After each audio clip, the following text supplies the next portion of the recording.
Captain, my very handsome boy. Oh, boy. Welcome back for another magical movie review. My name is Magic by Molly, or Magic Molly, or you can just call me Molly, since we're friends. And yes, I did cut all my hair off. Thank you for noticing.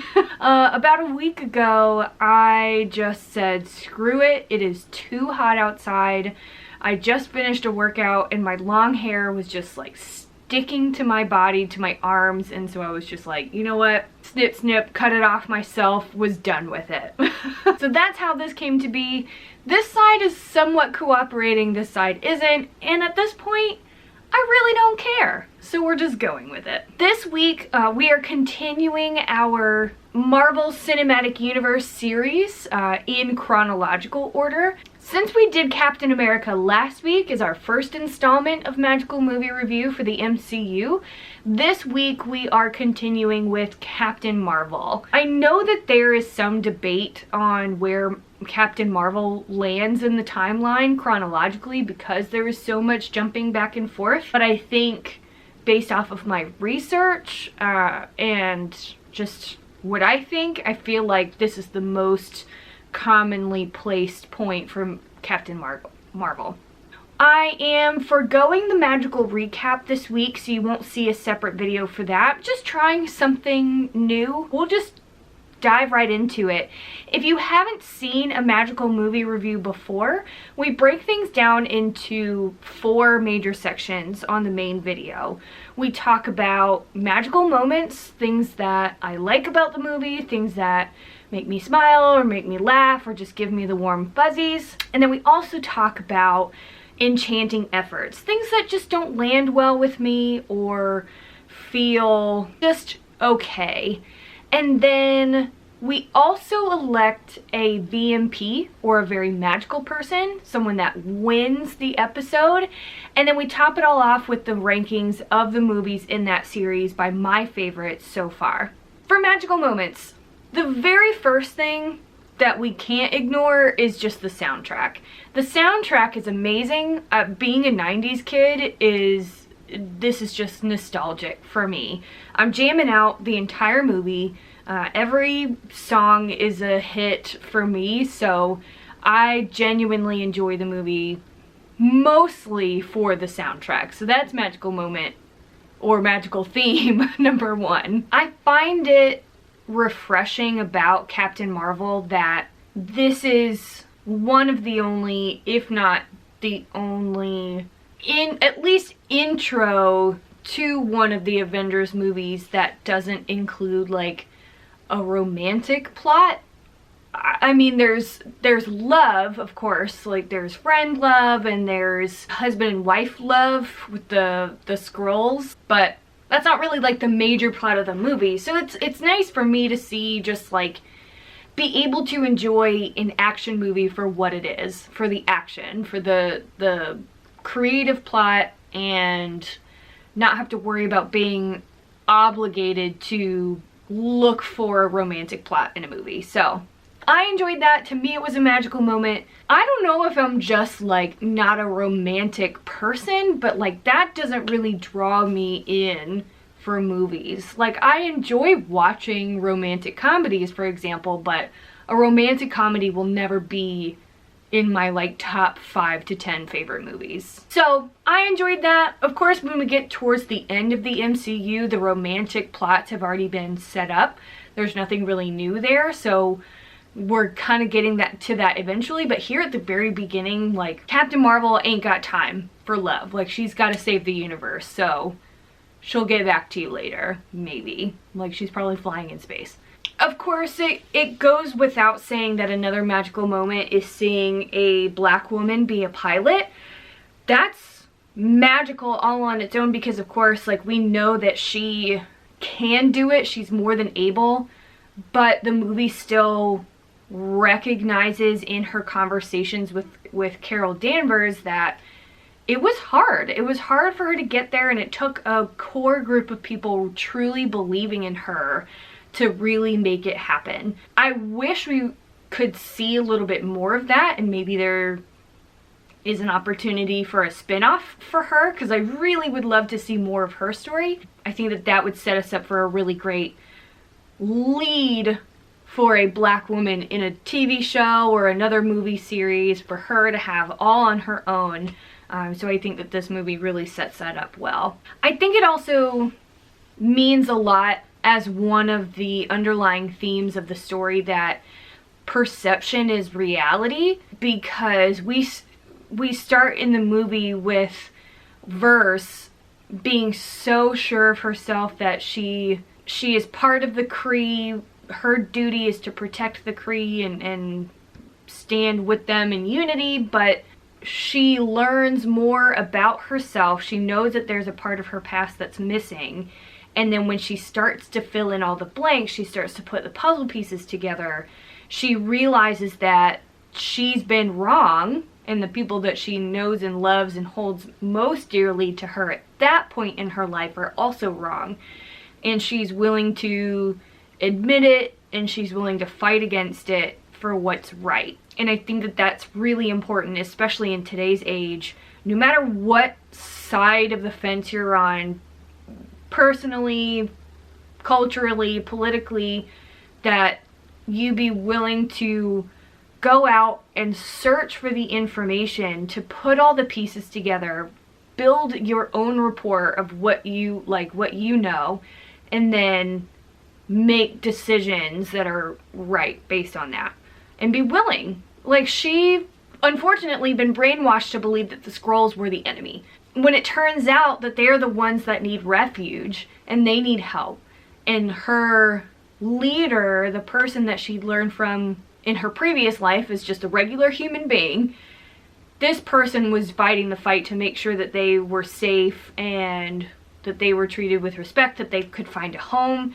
And now Carol Danvers as Captain Marvel is going to take on that mission and finish it through. So that's a really powerful moment for me. One, because it's a huge plot twist to just completely swap good guys, bad guys to bad guys, good guys, and do that and be willing to just jump right into it. But I think it's just so culturally relevant to today as well. So it's definitely, it makes you think about the movie a little bit differently when you're watching it today versus when it came out a couple of years ago. And of course we can't end magical moments without talking about the cat.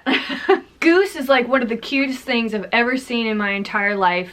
And when we find out that it's not actually a cat and it's a Lurkin or whatever it is, and the Skrulls are terrified of it, and it ends up eating a ton of people, and the Tesseract for that matter, I think Goose is like an honorary mention for VMP already because of that fact. I love cats. I can't help it. So the cat is a magical moment for me. Alright, so diving into enchanting efforts. I really didn't have too many things that were just like annoying or confusing. I would say the Tesseract is confusing on how it got here to this spaceship in the sky. The Tesseract falls through the ship. Howard Stark finds it. And that's the last that we know from Captain America. And then we jump not quite 70 years, but 60 to the 90s to find it floating in this spaceship. We don't have a lot of answers on how it got from point A to point B. We know that it probably has something to do with the Pegasus project, which we know is a kind of a sub-project of S.H.I.E.L.D., so we know that there's a connection there, but I really want to know how it got to be in possession of the Pegasus project, and then how did Lawson get it to take it up to the ship. Like, I feel like it was so protected, and everybody's like, oh, we have to really keep eyes on the Tesseract, and now we're just gonna let it float in space, like with an entire universe of potential villains or enemies that could take it. That just doesn't really make sense to me. So I have a lot of questions on how it got there, and if anybody has answers, we tried looking it up, but there's so many different theories and not one of them is really just like sitting that well with me just yet. So that one, definitely a little bit confused on. I also couldn't really put my finger on it the first time I watched the movie. This time watching it through, I knew that there was something that just seemed off to me, and I think I finally figured it out. I think Captain Marvel as a character is just not very interesting. Like, I think her personality just really isn't there.